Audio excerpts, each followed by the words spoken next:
बरसात में धड़ाधड़ गिरते पुल और बांध के कारण पूरे देश में बिहार की बदनामी हो रही है। पिछले 3 हफ्तों में 13 पुल ढह चुके हैं। बिहार में काम करने के तरीके को लेकर पूरा देश हैरान है। आखिर केवल बिहार से ही ऐसी खबरें क्यों आती हैं? पुल की बदहाली के साथ साथ बिहार में बन रहे बांधों की भी यही हालत हो रही है। ऐसी ही एक घटना बिहार के खगड़िया जिले में बागमती पर बने बांध की भी है, जिसका काम तो 2-3 साल पहले ही पूरा हो चुका है। लेकिन हमने जब इसकी जांच पड़ताल करने की कोशिश करी तो ये जानकर हैरान रह गए कि 48 किलोमीटर लंबे ये बागमती बांध और 2 और बांध लगभग 45 किलोमीटर और 18 किलोमीटर के हैं। ये काम 2018 में टेंडर के जरिए 650 करोड़ रुपए में दिया गया था। इसको बनाने का जिस कंपनी ने ठेका लिया था उसने लापरवाही की सारी हदें खत्म कर दी। यहाँ देखने से साफ समझ में आता है कि करीब 650 करोड़ रुपए के इस प्रोजेक्ट में बिहार सरकार एवं वहाँ के गांव वालों को तगड़ा चूना लगाने का काम आज भी जारी है। मौके पर जाकर हमने जब पड़ताल की तो हालात एकदम चौंकाने वाले नजर आए। आसपास में रहने वाले लोगों से सुनिए। नंबर 28+380 पर से बांध से मिट्टी उठा के आरडी नंबर 29+420 पे गिरा रहा है। और जो बांध में जो स्लोप उलोप हुआ था पहले 2 साल पहले, उसी को उखेड़ के जड़ी बूटी उखाड़ के इधर से उधर कर रहा है। इधर का मिट्टी उठा के उधर कर रहा है, उधर का मिट्टी उठा के उधर कर रहा है।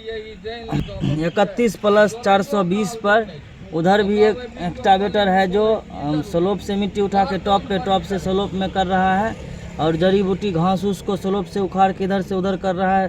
काम को बांध को नया दिखाने के लिए इधर का मिट्टी करके उठा के उधर कर रहा है, उधर का मिट्टी उतर के उधर कर रहा है। डेली एक ही काम को बार बार करता है, इधर से उधर उधर से इधर करते रहता है। हम 5 साल से देख रहे हैं ये कंपनी का इधर से उधर जो 2 साल पहले एपेक्स काम किया है, ये सब उसी को जो है इधर से उधर कर रहा है। बीसीपीएल कंपनी अभी जो कर रहा है। बांध पर 8 से 10 फीट से बड़े रेन कट दिखाई देंगे, जबकि बारिश की तो अभी शुरुआत ही है।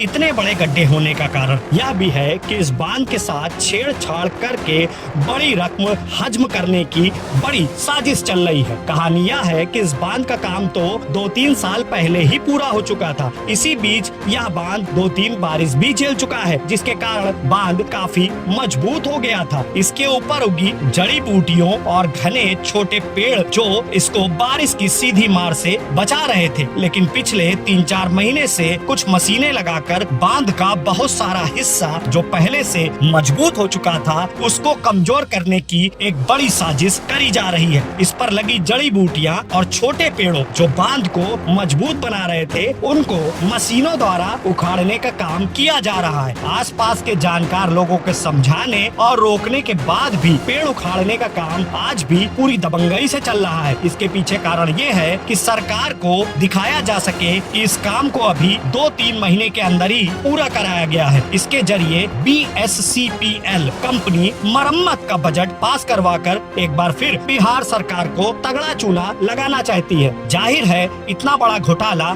बिना विभागीय अधिकारियों एवं सरकार की मिलीभगत के तो हो नहीं सकता। बिहार सरकार से और मोटी रकम निकलवाने के लिए BSCPL frontline innovation private limited यानी कि FIPL और जल संसाधन विभाग के अधिकारियों की मिली भगत से ये नया प्लान तैयार किया गया है। जब हमारी टीम ने बांध एरिया का दौरा किया तो अनेक अनियमितताएं सामने आई। आपको बता दें, जिस कंपनी BSCPL और फ्रंटलाइन इनोवेशन प्राइवेट लिमिटेड यानी कि FIPL को बिहार सरकार का खगड़िया बांध प्रोजेक्ट का काम सौंपा गया है, उन्हीं की एक कंपनी C&C यानी कि चड्ढा एंड चड्ढा के विरुद्ध पहले ही धोखाधड़ी का मुकदमा पंजाब राज्य में चल रहा है। पंजाब सरकार द्वारा ब्लैक लिस्टेड किए जाने के बाद C&C कंपनी के ही सभी निदेशक गण ने मिलकर सरकार को धोखा देकर और बिहार में काम लेने के लिए एक नई कंपनी FIPL बना डाली और इस नई कंपनी में काम लेकर सरकार को खूब ठगा गया। इससे इनकार नहीं किया जा सकता कि इस बात की पूरी जानकारी बिहार के सरकारी महकमे को भी नहीं है, क्योंकि इस कंपनी के वही निदेशक बिहार सरकार से संपर्क कर रहे थे। निदेशकों ने BSCPL को आगे करके काम लिया और फिर पूरा का पूरा कार्य सरकारी नियमों को ताक पर रखकर खुद की नई कंपनी FIPL के साथ इकरारनामा करा लिया। आगे आपको बताते हैं कि इन लोगों ने न केवल बिहार सरकार से धोखाधड़ी करी, बल्कि जिन छोटे 30-35 ठेकेदारों को आगे काम दिया गया उनका भी पैसा मार लिया गया। इसके अलावा मिट्टी की क्वांटिटी के काम में भी बड़ी धांधली करी गई है। इन बड़ी कंपनियों ने सरकार से 650 करोड़ रुपए में ठेका हासिल किया और सारा काम छोटे ठेकेदारों को 250 करोड़ रुपए पर जारी कर दिया। इन छोटे ठेकेदारों के साथ FIPL ने जो इकरारनामा किया है उसकी प्रति हमारे पास साक्ष्य के रूप में उपलब्ध है, जिससे स्पष्ट है कि सरकारी एस्टिमेट की तुलना में इन छोटे ठेकेदारों से यह काम केवल 35% बजट में ही पूरा कराया गया है। इससे यह भी साफ है कि विभागीय अधिकारियों ने कंपनी के साथ मिलकर एस्टिमेट को बहुत बढ़ा चढ़ा कर बनाया। इसलिए एस्टिमेट तैयार करने वाले अधिकारियों के खिलाफ भी जांच होनी चाहिए। बताते हैं कि जो भुगतान BSCPL FIPL द्वारा सरकार से लिया जा रहा है उसकी एक बहुत छोटी राशि का भुगतान इन छोटे ठेकेदारों को किया जा रहा है। कहा जा रहा है कि वास्तव में किए गए काम में से बहुत अधिक काम मेजरमेंट बुक में चढ़वाने के लिए विभाग के इंजीनियर पदाधिकारियों को रिश्वत के रूप में मोटी रकम देनी पड़ती है। कंपनी के खिलाफ इन छोटे ठेकेदारों ने बिहार सरकार से कई बार शिकायत भी करी और प्रदर्शन भी किया। इसके कारण काम में कुछ देरी भी हुई, परंतु BSCPL FIPL ने विभाग को खुशामद करके 5 बार एक्सटेंशन प्राप्त कर लिया। अब एक बार फिर मरम्मत और फिनिशिंग के नाम पर विभागीय अधिकारी और कंपनी के लोग बिहार सरकार को लूटने में लग गए हैं। ऐसा ही एक और मामला सामने आया जिसकी जांच हमारी टीम कर रही है, जिसमें एक और BN सेक्शन बांध जो कि तकरीबन 18 किलोमीटर लंबा है, बांध पर जो काम भी हुआ है वहां पर बहुत पास से मिट्टी और रेत लेकर काम किया जा रहा है, जबकि MB में दिखाया जा रहा है कि मिट्टी को बहुत दूर से लाया गया है। इतना ही नहीं, जितनी मिट्टी वहां पड़ी है उससे 3 गुना ज्यादा एस्टिमेट दिखाया जा रहा है, जिससे सरकार को चूना लगाने के साथ साथ आम जन की जान माल का भी खतरा है। इसकी जांच खनन विभाग से कराने की मांग भी उठ रही है। यदि इन आरोपों और BSCPL द्वारा रचे गए इस कुकृत्य की गहराई से जांच नहीं होती है तो इसी तरह बिहार में पुल और बांध गिरते रहेंगे और बिहार सरकार की बदनामी पूरे देश में होती रहेगी और बाढ़ से बिहार बदहाल रहेगा। बोलिए। जी सर, हम लोग ग्रामीण आदमी हैं।